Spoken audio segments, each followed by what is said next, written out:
Welcome back to Chess for Rookies. In the second episode of Chess Openings for Beginners, we will be covering the London system. This will be from the point of view of the white side, but I'll put out a video soon from the black side. Subscribe if you are enjoying the content. Now, let's get into the video. The London system is a great opening for beginners playing white because it doesn't really matter what black plays, the moves and ideas are always the same for white. The first move is pawn to d4. The most two common moves are d5 and knight to f6. We'll start with d5 because that is much more common at the lower levels, but we will be covering knight to f6 later in the video. White's first two moves are always the same, d4 and now bishop to f4. Bishop to f4 is a good developing move that gives white control over the critical e5 square. Black will probably respond with knight to f6. But if it's another move, it shouldn't make a difference, as white moves should always be the same. Knight to f3, support the d4 pawn and the e5 square. Now black can play this move pawn to c5. c5 is trying to undermine white's center. In the London, you never want to take this pawn on c5 because you are giving up a lot of your control over the e5 square and this d4 square. So instead, you want to go e3, supporting the d4 pawn. And if they take, you can just take back. And this d4 pawn is super strong, and black is going to have a very difficult time removing it. So instead, black will probably go knight to c6. This knight c6 move, they're trying to attack the pawn on d4, but you can just respond pawn to c3. Every time you play the London, your pawn structure should look like this, with the pawn on e3 that defends the d4 pawn, and the pawn on c3 that defends the d4 pawn. You can remember this as a hat, or however you want to remember it, but you always want this pawn structure. So, black will probably respond with pawn to e6. Here, you want to go bishop d3, which is a very good move because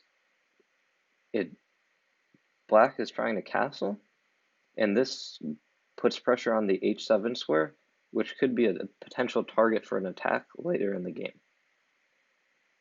So, bishop to e7, black's trying to castle, and again, this bishop points to this h7 square.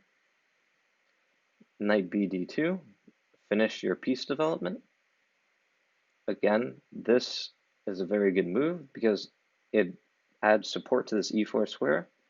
Say black goes knight to e4, you can take, takes, and you just want a free pawn, and your position is looking very good. So instead, black will probably just castle. Here you can just castle, and now you have completed your development and have gotten your king to safety. This is a great position, especially for a beginner, as the moves were relatively easy to get into, and there were definitely plenty of chances for white to win in this position. Now, let's go back to the start and see what happens when black goes knight to f6 on move 1. Remember I said that white moves are the same no matter what black plays. So that means the move bishop to f4 like before. If they go pawn to d5, you get back into the same position as before, and you already know what to do in that position. So instead, black can play this pawn to g6 move. This g6 move is setting up a fianchetto for the bishop, where they try to gain control of the longest diagonal on the board. However, it is not that good in this position because of this d4 pawn.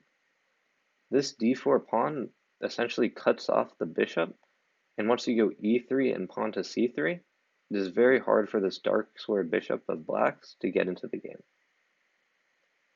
So knight to f3 to control e5, as I said earlier. Bishop g7. Now pawn to e3, preparing to develop your bishop and getting ready to castle. So black will castle. And now the only difference when they go pawn to g6 instead of d5. So now you want to go bishop to e2 instead of bishop to d3. Bishop d3 is no longer as good because this diagonal towards the king is cut off by this g6 pawn. So that's why you want to go bishop to e2 instead, or later, if you move your knight, you can go bishop here, and now you have control over this long diagonal.